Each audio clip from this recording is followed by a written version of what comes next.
A TV Com Estilo continua com o nosso especial de final de ano. Nosso segundo programa a gente vai falar de vinhos. Para os gourmets, para os chefes de cozinha, para os enólogos, sommelier, o vinho é a melhor bebida para se acompanhar uma refeição. Eu estou aqui do meu lado com a Luciane Albuquerque, ela é chefe do Vertigo Gastrobar e ela vai me falar por que o vinho é a melhor bebida para acompanhar uma refeição. Existem moléculas que são compartilhadas, né, com alguns produtos, com algumas frutas, com algumas das nossas riquezas que vêm do solo. E essas moléculas, elas formam uma variação de sabores. E, na realidade, é bem harmonizado realmente com todas as refeições que a gente pode fazer. A parte de peixes, a parte de massas, a parte de carnes e as sobremesas, né? Que hoje está muito em ênfase, muito em moda, harmonizar uma sobremesa com um vinho, que são os mais frutados. O vinho também, ele termina sendo uma bebida leve, apesar do teor alcoólico, ele é uma bebida leve para acompanhar a refeição, também isso conta? Conta muito. O vinho realmente ele é uma bebida leve, agora é como tudo, né? O excesso ele é prejudicial e ele vai realmente alterar o palato da pessoa, o paladar, né? Então, na realidade, é para se degustar. O vinho é para se degustar. Que um bom bebedor de vinho vai beber o vinho degustando, lavando realmente as papilas com água mineral que seja com menos potássio, menos carbono, menos influência de minerais. Aquela máxima, o vinho branco para frutos do mar, o vinho tinto para massas e carnes. Tem que ser assim. Na realidade, eu discordo um pouco. Foram criados critérios, mas depende muito da casta da uva. Na realidade, o que importa? Importa muito é o seu paladar. Mas existe realmente essa máxima, que é vinho branco para carne branca, vinho vermelho para carne vermelha, e o vinho rosé fica entre eles. O que acontece, por exemplo, se você está comendo um salmão e você toma um vinho tinto? O que acontece? Dependendo da casta da uva, do terroir, vai depender de várias vertentes. Poderá existir realmente um embargo no sabor real do salmão. Vai realmente alterar o sabor, dependendo da uva. Se você tem uma Pinot Noir, se você tem um Sauvignon Blanc, realmente vai alterar bastante o sabor. E vinho bom é o vinho caro? De forma alguma.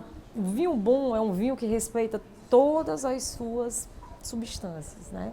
O vinho bom é o vinho que você bebe, que você gosta, mas que você respeita a parte de quê? Da decantação, a parte da respiração do vinho, né? Para você realmente ter os sabores e os flavonoides. Só para quem não entende, explica um pouco o que é a decantação. Você usa muito, você faz muita decantação aqui no restaurante? As pessoas pedem?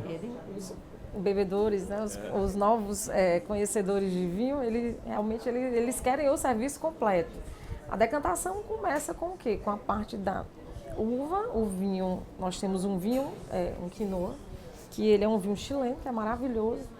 Ele não é caro, é um vinho de R$ 59 aqui. E que nós vamos fazer a decantação num decanter, né?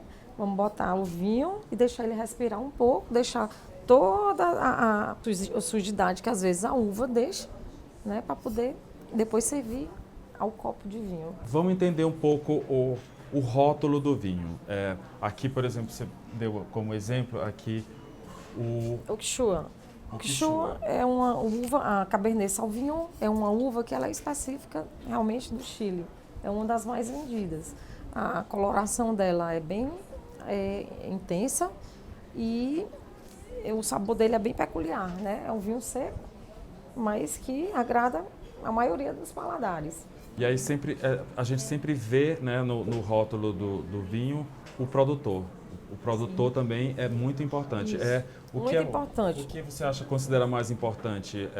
A uva? Na realidade, o que é muito... O produtor, ele aparece muito porque existem os cuidados hoje em dia com as uvas. Então, é como se eu abrir realmente um restaurante e eu vou servir pratos maravilhosos. Então, sempre vão me indicar. É como o fazedor de vinhos, né? ele colhe as melhores uvas, ele tem uma safra maravilhosa, ele faz todos os processos de fermentação para poder o vinho realmente sair perfeito, né? Porque nada mais é o vinho do que uma fermentação das uvas, né? É um suco de uva fermentado o vinho. Tem que obedecer aos processos para poder realmente sair perfeito o vinho. Tem uma dúvida aqui que eu queria esclarecer com você. Tem muita gente que vai numa festa e chega ou vai nas redes sociais e chega e diz assim, tô tomando um champanhe. E o povo diz até assim, champs. As pessoas trocam muito, né? Champanhe com espumante. Explica a diferença pra gente. Existe, o champanhe, na realidade, é o que é fabricado, né, na região de Champagne, na França. Os outros são só espumantes, realmente. Então, você tem que ver no rótulo. Um Chandon, o Moët Chandon é um champanhe, a Veuve Clicquot, o Tétanger, Dom Perignon. Todos esses são... isso. São todos champanhes legítimos, né? Que são realmente da região de Champagne. O restante, o Brut, o Rosé, são todos fabricados somente. É um vinho tinto que ele é flute, que ele é acrescido de moléculas de ar e que fica gaseificado. Luciane, eu posso te pedir um favor? Pode. O vinho ele tem todo um ritual na hora de ser servido. Eu queria que você me mostrasse como é que é servido um vinho.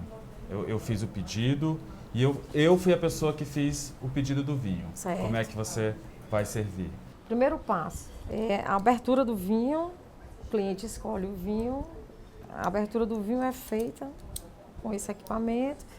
Você pega por baixo e roda, tirando a cápsula que tem em cima e abrindo com saca-rolhas. Existem vários tipos de saca-rolha no mercado. Você introduz e vai puxando. Nós temos aqui 2 etapas para começar a abrir e depois roda mais um pouco e abre, finalizando. O ato da rolha, da pessoa dar uma cheirada na rolha. Completamente deselegante. É? Não existe isso. Tem gente que faz isso. Por que Constância deselegante? Pascolato, ela realmente critica bastante.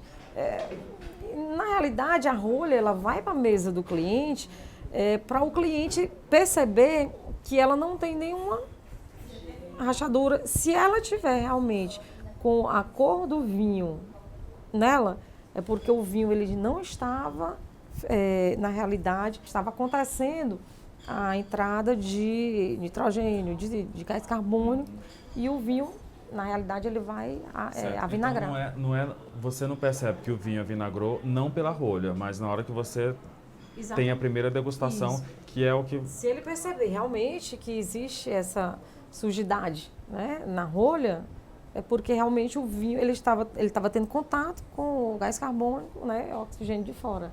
Então o vinho ele vai avinagrar, mas percebe também pelo paladar. São 2 coisas que para poder perceber realmente que o vinho não está bom. Na realidade, a rolha vai exatamente para isso, não é para o cliente cheirar, isso não existe. Não, eu já fiz isso, confesso. Tá, aí a pessoa que pede, por exemplo, na mesa tem 5 pessoas. Se eu fiz o pedido, então o vinho é servido inicialmente para mim. Isso. Quando o garçom ele vai chegar na mesa e ele vai mostrar o vinho com rótulo, né, para o cliente perceber que é o vinho que ele realmente pediu, com a safra que ele pediu, e vai introduzir o vinho ao copo. Ele vai botar um pouco, né, fazendo esse movimento sem triscar. Na realidade, tem o paninho, né, que é exatamente para poder não derramar o vinho. Você vai ver a lágrima do vinho, vai fazer esse movimento, que é exatamente para o vinho respirar. Esse movimento é necessário? Esse movimento é necessário para o vinho respirar. E o cliente vai provar, vai ter a primeira prova para ver se aprova o vinho, se ele realmente não avinagrou. O garçom ele só pode servir aos demais depois que a pessoa for aprovada. Exatamente. O piauiense ele tem esse ritual todo aqui? Alguns que estão ingressando agora realmente fazem esse ritual. É muito comum, acredito que tem pessoas que nem sabem realmente para que serve, mas que realmente estão fazendo isso. Uma das razões da gente ter esse programa hoje sobre vinho é exatamente para você saber essas curiosidades, que na verdade não é curiosidade, faz parte do serviço, né, do vinho. E um bom conhecedor de vinhos, ele vai realmente sentir os aromas com a narina no lado direito. E as pessoas que fazem um certo gargarejo, aquele movimentozinho no céu da boca? Na realidade, eu discordo um pouco também desse tipo de... Eu acredito muito na hora que ele vai realmente apreciar o vinho, ele tomar uma água para poder realmente lavar as papilas gustativas para poder receber o sabor. Por que que não se enche uma taça de vinho? Porque senão o vinho não respira. E você vai sentir somente o álcool do vinho, né? Quando você bota o vinho e faz esse movimento, ele está respirando um pouco. Você cheira. Em relação à temperatura do vinho, o ideal para ele ser servido, qual é a temperatura? Vinho tinto, temperatura ambiente ou até 16, 17 graus. A nossa temperatura ambiente aqui, ela não tem que aqui não tem que ser diferente. O vinho não tem que ser resfriado aqui, não. Na realidade, a temperatura ambiente que eu falo é ambiente do restaurante dentro da cave, da adega, né? Que ela está realmente a 17 graus, né? O vinho, ele nada mais do que isso, temperatura 17 graus, até 17 graus. Luciane, eu quero agradecer, espero que tenha sido útil aí essa pequena aula sobre vinhos. Para finalizar, qual é você que acompanha aqui como chefe, como uma conhecedora de vinhos, qual é a relação do piauiense com vinho? Ele gosta, ele costuma tomar, as mulheres costumam tomar vinho branco, como é que você percebe aqui pela experiência do Vertigo? Bem, eu até me assustei, eu estava morando fora, com a pesquisa que foi feita em relação ao gosto do piauiense com vinho. Na realidade, é uma cidade muito quente, Teresina, e que realmente todo mundo, né, merece beber uma coisa mais gelada. Inclusive, tem gente bebendo vinho errado com a temperatura mais alta, eu acho que por conta do calor. E o piauiense caiu realmente no gosto do piauiense o vinho. E as peculiaridades, né? Eles estão estudando, pesquisando e estão realmente buscando conhecer cada dia mais um pouco de vinhos. Aqui no Vertigo, a gente realmente está recebendo muitas pessoas que compram vinhos para levar para casa, para presentear e para degustar aqui também. Só para finalizar, colocar uma pedra de gelo num vinho é um crime. Completamente. A mesma coisa de você pegar uma massa e cortar com um talher, um garfo com a faca. Isso aí, Luciane, muito obrigado. Nada. Agora, no próximo programa, a Luciane vai fazer um prato que pode ser muito bem servido nas festas de fim de ano, harmonizado com um bom vinho. Nosso próximo programa. Obrigada.